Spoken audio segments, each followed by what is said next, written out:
So here I am at the hive. What was it? November the 16th? 17th? November the 17th. I last did an inspection on October the 10th on the hive, and one of the biggest fears I had was getting down the garden when it was wet. Our grass it's not a lawn. It really is so muddy and awful during the winter, and it's lumps and bumps, so getting up and down in a wheelchair is hard work. But that's okay, I thought. They've got lots and lots of stores, doing great, going to winter, they're going to be fine. And then I'm getting reports from other beekeepers that will know where they're still very active. If I turn this round, you can see they are active, they are out and about still. If you can hear a noise, that's my granddaughter who loves to watch. Still very active, so using up their honey stores. They should be huddled up together now, not using much energy at all, and living off those stores in this section of the hive that I was very confident had loads. So that may not be the case, and I may need to feed. And I didn't put in my feeder bar. I messed up because I was like, that's alright, they'll be fine. So I'm about to go in the hive and have a look. Well, I'm going to have a look in the hive. I'm not going to go in the hive. Now, I've learnt my lesson. On my last inspection, I got stung. My first ever beekeeping sting. My fault. Overconfident. Opened up the end of the hive. Thought I'll have a quick look in. And apparently the bees get a lot stroppier. And I've made a big error in the fact that I haven't got my glasses on. So I'm going to call up to my wife, could I have my glasses please? I've put on this and just realised everything's out of focus. So you don't have to wait, I will crop it in the edit, but I've got to wait.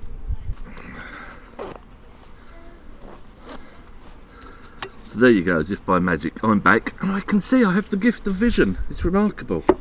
So let's open up the follower board at the end of the hive and have a look. Actually, it's very, very quiet. Normally I open up, there's an intense buzz and there's lots of bees up this end. But that's my granddaughter calling me. I spent years dreaming of being a grandfather and being called Gramps. And then my eldest grandson couldn't say Gramps, and so I'm Gaga. And that's our 3-year-old granddaughter calling Gaga from the deck. She loves to watch. So there you go in.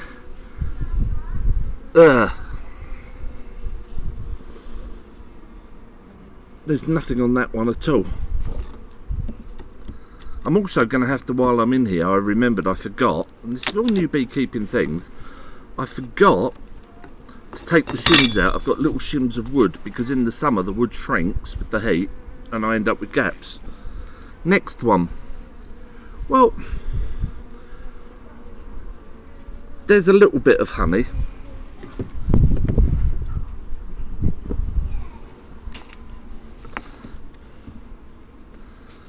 So that was the first almost proper size bar. Now let go in from here, they were pure honey, and that's a block of honey. So let's count that as one block of honey. The bees are very sleepy actually. They are very sleepy. Now I've looked inside.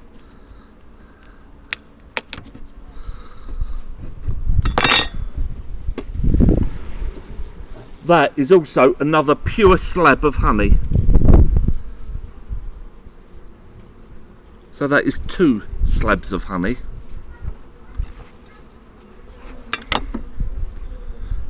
I don't know what I expected to find. I don't know. You know, there's a few things that being a new beekeeper is very difficult, like how much stores is enough stores. So that was 2, wasn't it? So what have we got here? I have got both sides honey, but not full, but pretty good.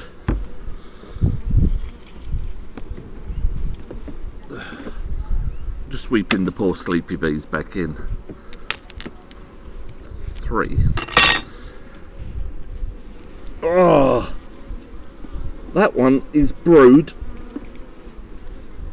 and honey. The back side of it is more honey, and I can see on the bees a lot of pollen, a lot of pollen. The bees that are in the hive walking around on the comb. Come on, you're coming out, are you?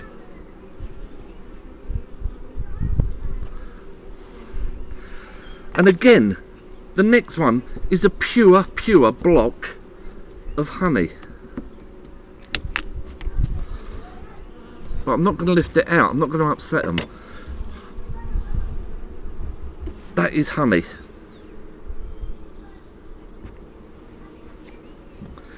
And again, the next one is honey.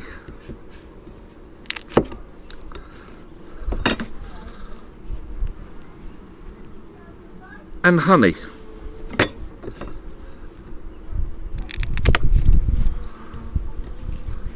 I didn't sleep very well last night. Honey. Honey. Again, honey.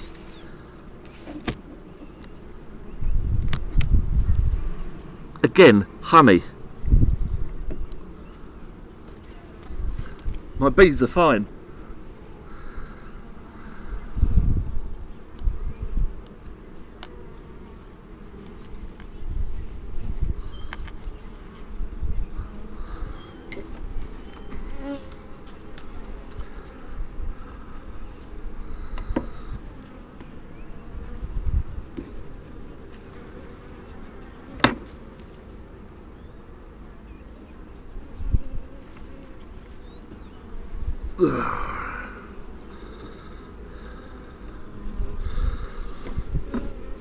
I think I'm going to sleep tonight.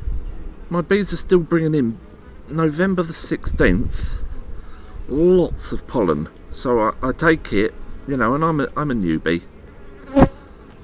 I'm taking it. There's a big ivy. Is ivy still going? You know, can't tell. I mean, I see Anothis is flowering. I've got this tree behind me, which is an Amelanchier, is now budding. It thinks that it's spring.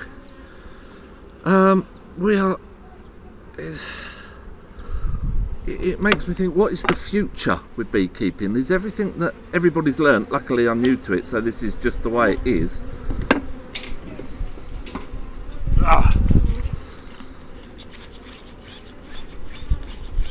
Little Phil Chandler trick. Bit of water, and they go back in. That one didn't read the Phil Chandler manual.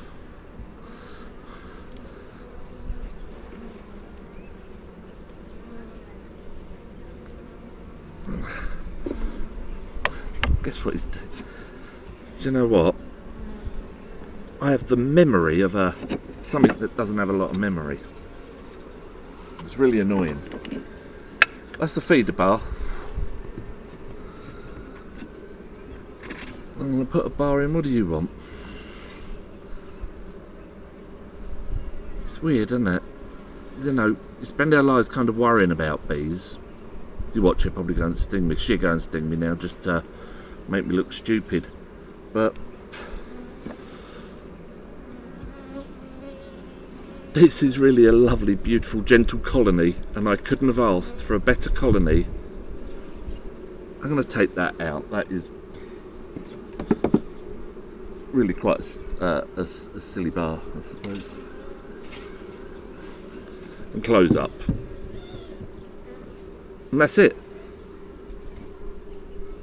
The hive is now closed. And that's what I love about a top bar. I don't have to get that lid on. Go down there, old girl. And that is that. This old boy's going to sleep well. There's a bar across my bars. I'll put my insulation back on. But really, I mean, look, I don't know if you can see that. Can you see that bee sat there with pollen on its legs? It's gone. They are bringing so much pollen in. So there you go. Those of you that are experienced in this, if you could tell me, you know, is the ivy flow still on? It must be, mustn't it? I'm going to try and put in a... I haven't got enough for quite one bar there. That's alright, up here, if he remembers. Whoa, now that was one big ass spider. I don't mind bees, but spiders scare the bejesus out of me. And yeah,